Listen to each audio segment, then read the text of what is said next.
Assalamualaikum warahmatullahi wabarakatuh. Halo Sobat Smarta dan Kolea. Di video kali ini bersama Bu Guru Desita kita akan belajar tema 1 yang judulnya adalah Indahnya Kebersamaan. Yuk disimak baik-baik penjelasan Bu Guru dan selamat belajar. Pertama-tama Bu Guru mempunyai teks yang berjudul Pawai Budaya. Yuk kita baca bersama-sama. Pawai budaya sangat menarik bagi warga Kampung Babakan. Pawai ini selalu menampilkan keragaman budaya Indonesia. Udin dan teman-teman tidak pernah bosan menanti rombongan pawai lewat. Tahun ini mereka datang ke alun-alun untuk melihat pawai tersebut. Kakek Udin pun terlihat sabar menanti. Terdengar suara gendang yang menandakan rombongan pawai semakin dekat. Tahukah kalian, setiap bacaan biasanya terdiri atas beberapa paragraf. Setiap paragraf memiliki gagasan pokok yang didukung oleh gagasan pendukung. Gagasan pokok adalah ide utama yang dibahas dalam suatu bacaan, dapat berupa kalimat inti atau berupa pokok paragraf. Dan kemudian gagasan pendukung adalah uraian atau tambahan informasi untuk gagasan pokok. Jadi, bacaan pawai budaya tadi pasti memiliki gagasan pokok dan juga gagasan pendukung. Yuk kita lihat. Kira-kira yang manakah gagasan pokok dari paragraf pawai budaya ini? Gagasan pokoknya adalah pawai budaya sangat menarik bagi warga Kampung Babakan. Jadi satu kalimat awal ini merupakan gagasan pokok dari paragraf ini. Dan kemudian gagasan pendukungnya yang pertama adalah pawai ini selalu menampilkan keragaman budaya Indonesia. Dan juga gagasan pendukung lainnya, Udin dan teman-teman tidak pernah bosan menanti rombongan pawai lewat. Dan seterusnya.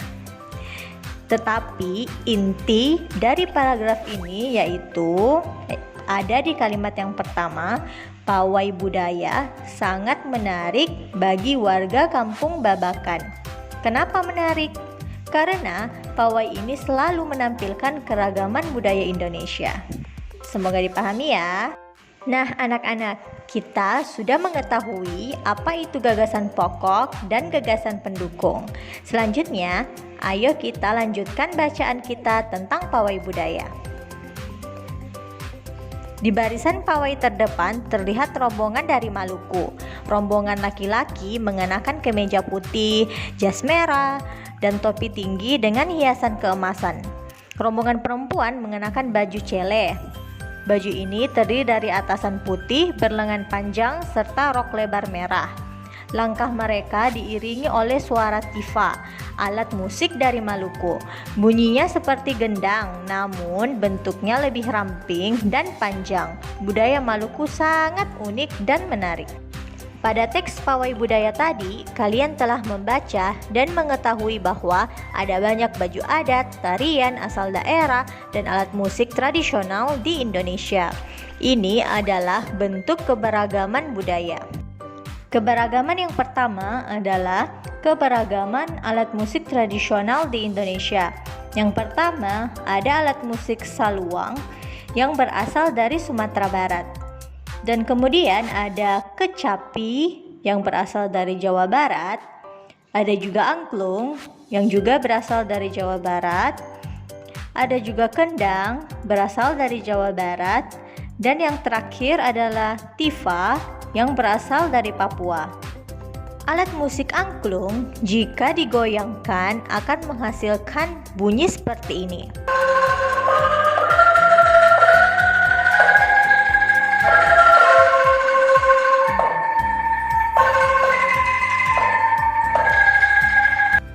Dan alat musik kendang jika dipukul akan menghasilkan bunyi yang seperti ini.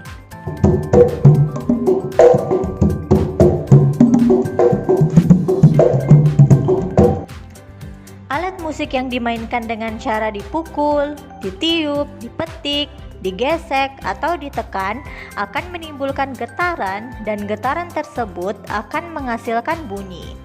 Bunyi ini akan didengar oleh alat indera yaitu telinga. Seperti contohnya jika kita meniup suling atau saluang, maka akan ada getaran dan getaran ini akan menghasilkan bunyi dan bunyi ini akan diterima oleh telinga. Bunyi juga memiliki 3 sifat yang disebut dengan sifat bunyi. Yuk kita simak penjelasan dan percobaannya.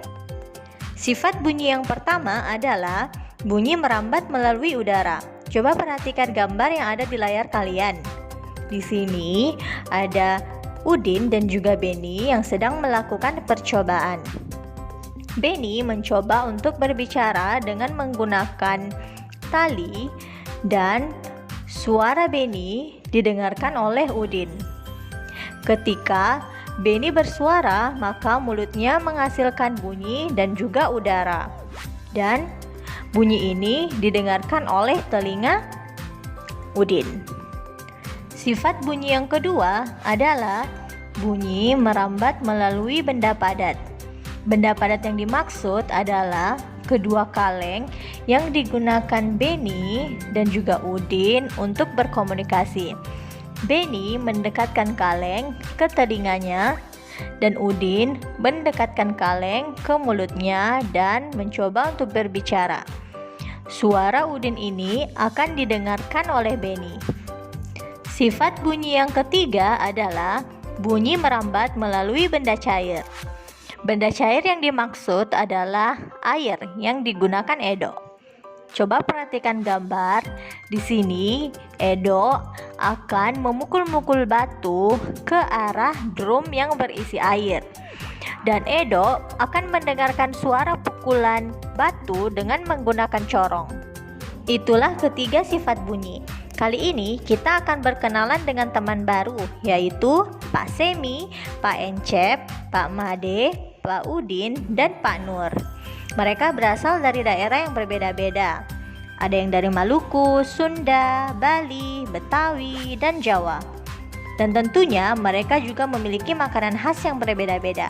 Yuk kita mempelajari keberagaman makanan di Indonesia.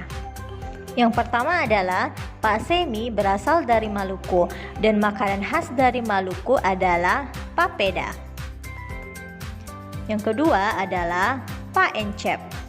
Pak Encep berasal dari Sunda dan makanan khasnya adalah karedok. Ini mirip seperti gado-gado atau pecel. Selanjutnya ada Pak Made. Pak Made ini berasal dari Bali dan makanan khas di Bali adalah sate lilit.